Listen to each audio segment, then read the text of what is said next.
ጤና ይስጥልን ያሻም ተከታታዮች የዛሬ ለተረቡ ግንቦት 6 ቀን 2017 ዓ.ም ያሻም 7 ዜናዎች ተጀምረዋል። እኔ ናትናኤል በላይና ለተወራኛ ሳላፊ ነኝ። በቅድሚያም ርዕሰ ጉዳዮቹን እንጠቁማችሁ። ኢትዮጵያ ያላትን የአስቸኳይ ጊዜ አዋጅ ለዛምቢያ ማካፈል መቻሏ ተገለጸ። ኢትዮ ቴሌኮም የጋምቤላ ሪጅን የደንበኞች ፍላጎት የማሳደግ ተልዕኮን አጠናክሮ እንደሚቀጥል ተጠቆመ። በኢትዮ ኢንቨስትመንት ፎረም የ1.6 ቢሊዮን ዶላር የውጭ ኢንቨስትመንት ስምምነት መደረጉ ተገለጸ። ኢትዮጵያ ያላትን የአስቸኳይ ጊዜ አዋጅ ልምድ ለዛምቢያ ማካፈል መቻሏ ተገለጸ። የሕዝብ ተወካዮች ምክር ቤት የአስቸኳይ ጊዜ አዋጅ በሀገሪቱ ሕገ መንግስት መሰረት ሕጋዊ አዘገጃጀት አሰራሮችና አተገባበር ላይ ያተኮረ ልምድ ለዛምቢያ የካቢኔ አባላት ልዑካን አካፍሏል። በኢትዮጵያ ሕገ መንግስት በተቀመጠው መሰረት የሕግ አወጣጥ የማጽደቅ ስርዓትና አተገባበር ሂደት የምክር ቤቱ አባላትና የስራ ኃላፊዎች ለልዑካን ቡድኑ አብራርተዋል።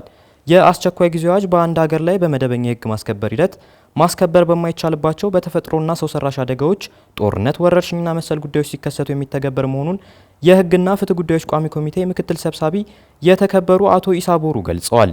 የሰዎችን መሰረታዊ መብቶች በማይነካ በጊዜ ገደብ የሚተገበርና በፓርላማ የህግ አወጣጥ ሂደት የሚተገበር መሆኑን አብራርተዋል። በአስቸኳይ ጊዜ አዋጅ ወቅት ምክር ቤቶች የመንግስት ተግባራትና የሰብአዊ መብቶች መከበርና የመከታተልና የመቆጣጠር ኃላፊነት አለባቸው ብለዋል። ኢትዮጵያ በቅርብ ዓመታት የአስቸኳይ ጊዜ አዋጅ በታወጀባቸው ወቅቶች የተገኙ ልምዶችን ለልዑካን ቡድኑ አካፍለዋል። በምክር ቤቱ የሙያዊ ዘርፍ ምክትል ዋና ጸሐፊ ንጉሴ መሸሻ በበኩላቸው የፌዴሬሽንና የህዝብ ተወካዮች ምክር ቤት በአስቸኳይ ጊዜ አዋጅ የማጽደቅ ሂደት ያላቸውን ሚና አስረድተዋል። የአፍሪካ መዲና ከሆነች ኢትዮጵያ የአስቸኳይ ጊዜ አዋጅ የህግ አወጣጥ ሂደት ጠቃሚ ልምድ ማግኘታቸውን የልዑካን ቡድኑ አባላት ገልጸዋል። በአፍሪካ ሀገራት መካከል ያለው ግንኙነትና ልምዶችን በመቀየር በጋራ የመስራት ባህል ሊጠናከር ይገባልን ብለዋል። ኢትዮጵያ ካበተችው የአደጋና አስቸኳይ ጊዜም በህግ የመምራትና የማስተዳደር ልምድ አስደናቂ መሆኑንም ገልጸዋል። ኢትዮ ቴሌኮም የጋምቤላ ሪጅን የደንበኞች ፍላጎት የማሳደግ ተልዕኮን አጠናክሮ እንደሚቀጥል ተጠቆመ። የኢትዮ ቴሌኮም የጋምቤላ ሪጅን የደንበኞችን ፍላጎት የማሳደግና ተደራሽ የመሆን ተልዕኮን አጠናክሮ እንዲቀጥል በህዝብ ተወካዮች ምክር ቤት የመንግስት ልማት ድርጅት ጉዳዮች ቋሚ ኮሚቴ አመላክቷል።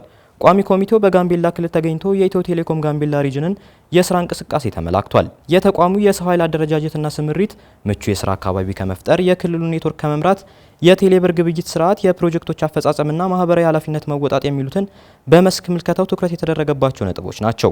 የቋሚ ኮሚቴው ቡድን አስተባባሪ ኢያሱ ሳላ ከመስክ ምልከታቸው በኋላ ለተቋሙ የስራ ኃላፊዎች በሰጡት አስተያየት ተቋሙ የደንበኞች ፍላጎት የማሳደግ፣ የገበያ አማራጮችን የማስፋት፣ ቅልጥፍናና ውጤታማነትን የማረጋገጥ እንዲሁም ማህበራዊ ኃላፊነትን የመወጣት ተልዕኮውን ለማሳካት የሚያደርገውን ጥረት በጥንካሬ አንስተዋል። ዲጂታል ኢትዮጵያ እውን ማድረግ የሚለውን የተቋሙ መር ላይ በርትቶ በመስራት እቅዱን ተግባራዊ ማድረግ ይገባልም ብለዋል።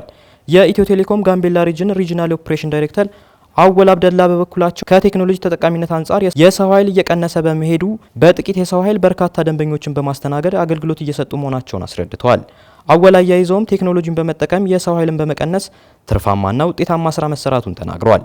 የነዳጅ የመንገድና የጸጥታ ችግሮችን የደንበኞች ፍላጎት ከማሳደግ፣ የገበያ አማራጮችን ከማስፋት፣ ቅልጥፍናና ውጤታማነትን ከማረጋገጥ እንዲሁም ማህበራዊ ኃላፊነትን በብቃት ከመወጣት አኳያ ተግዳሮቶች መኖራቸውን ዳይሬክተሩ አስረድተዋል። በኢትዮጵያ ኢንቨስትመንት ፎረም የ1.6 ቢሊዮን ዶላር የውጭ ኢንቨስትመንት ስምምነት መደረጉ ተገለጸ። ከ5 ዓለም አቀፍ ኩባንያዎች ጋር የ1.6 ቢሊዮን የአሜሪካን ዶላር የውጭ ኢንቨስትመንት ስምምነት በማድረግ ፎረሙ በስኬት መጠናቀቁን የኢትዮጵያ ኢንቨስትመንት ኮሚሽን ኮሚሽነር ዘለቀ ተመስገን ተናግረዋል። በአዲስ አበባ ለ2 ቀናት የተካሄደው የኢንቨስትመንት ፎረም የውጭ ኩባንያዎች በኢትዮጵያ በተለያዩ የኢንቨስትመንት ዘርፎች እንዲሰማሩ እድል ፈጥሯል ተብሏል። የኢትዮጵያ ኢንቨስትመንት አቋም ለማስተዋወቅ ላለፉት 2 ቀናት በአዲስ አበባ ሲካሄድ የነበረው ኢንቨስትመንት ኢትዮጵያ የኢትዮጵያን የኢንቨስትመንት አቅም ለማስተዋወቅ ላለፉት 2 ቀናት በአዲስ አበባ ሲካሄድ የነበረው ኢንቨስት ኢትዮጵያ 25 ፎረም መጠናቀቁን አሻም ከኢንቨስትመንት ኮሚሽን ከደረሳት መረጃ መመልከት ችላለች። የኢትዮጵያ ኢንቨስትመንት ኮሚሽን ኮሚሽነር ዘለቀ ተመስገን ፎረሙ ኢትዮጵያ ኢንቨስትመንት አማራጮችን ማስተዋወቅ የቻለችበት ነው ሲሉ አስረድተዋል። በዚህም አዳዲስ የውጭ ኩባንያዎች ወደ ኢንቨስትመንት ዘርፉ እንዲገቡ ፎረሙ እድል መፍጠሩን ተናግረዋል። ኩባንያዎቹም በማዕድንና በኃይል ዘርፍ በልዩ ኢኮኖሚ ዞኖች ውስጥ የሚሰማሩ መሆናቸው ተመላክቷል። የማዕከላዊ ኢትዮጵያ ክልል የኮዋሽ ትሪንግ ኮሚቴ 113.1 ሚሊዮን ብር በጀት ማጽደቁን አስታወቀ። በተያዘው በጀት ዓመት ከ45.1 ሚሊዮን ብር ያላነሰ ገንዘብ ከፊንላንድ መንግስት በድጋፍ የተገኘ ሲሆን ከ68 ሚሊዮን ብር ያላነሰ ገንዘብ ደግሞ ከኢትዮጵያ መንግስት ማኒፋክቸሪንግ ፈንድ የሚወጣ ገንዘብ መሆኑ ተገልጿል። ኮሚቴው የበጀት ዓመቱን የኮዋሽ ፕሮግራም የ10 ወራት እቅድ አፈጻጸም የገመገመ ሲሆን በ10 ወራት ውስጥ 25 የማህበረሰብ ውሃ ተቋማት፣ 8 የትምህርት ቤት ውሃ ተቋማትና 5 የመጸዳጃ ቤቶች፣ 3 የጤና ውሃ ተቋማት፣ 3 መጸዳጃ ቤቶች በፕሮግራሙ መገንባታቸውን ወቁልኝ ብሏል። በውይይቱ ሂደቱ የክልሉ ርዕሰ መስተዳደር የማህበራዊ ክላስተር አስተባባሪና የትምህርት ቢሮ ኃላፊ እንዲሁም የስትሪንግ ኮሚቴው ሰብሳቢ አንተነህ ፈቃዱ ለእቅዱ ውጤታማነት በቅንጅት የሚሰራ ስለመሆኑ መናገራቸው ተጠቅሷል። በበጀት ዓመቱ የተመዘገቡ ውጤት ይበል የሚያስብል መሆኑን ያነሱት አንተነህ ፕሮግራሙ ከሚተገበርባቸው ዞኖችና ወረዳዎች አመራሮችና ባለድርሻ አካላት ጋር የሚደረገው ውይይትና ክትትል ለውጤታማነቱ እንደ ምክንያትነት ተነስቷል። በፕሮግራሙ የሚተገበሩ ተግባራት በቀጣይ ይበልጥ ውጤታማ እንዲሆኑ የቅርብ ክትትል የሚደረግ ስለመሆኑ ምክትል ርዕሰ መስተዳድሩ ማመላከታቸውን አሻም ከክልሉ መንግስት ኮሚኒኬሽን ጉዳዮች ቢሮ ባገኘችው መረጃ ተመልክታለች። የክልሉ ኮዋሽ ፕሮግራም በውሃ መስኖ ማዕድን ልማት ቢሮ ስር የሚገኝ ሲሆን ከውሃ መስኖ ማዕድን፣ ትምህርት፣ ጤና፣ ፋይናንስና ሴቶችና ህጻናት ቢሮዎች የተውጣጡ አመራሮች የስትሪንግ ኮሚቴ አባላት ናቸው ተብሏል። የዛሬ ለተረቡ ግንቦት 6 ቀን 2017 ዓ.ም የአሻም 7 ዜናዎች ተጠናቀዋል። ስለተከታተላችሁን አመሰገንን። እኔ ናትናኤል በላይነህ የዕለቱ ተረኛ አሳላፊ ነበርኩ። ከቀሪ የአሻም መሰናዶች ጋር መልካም ቆይታን እየተመኘሁ ተሰናበትኩ። አሻም ለሁላችን!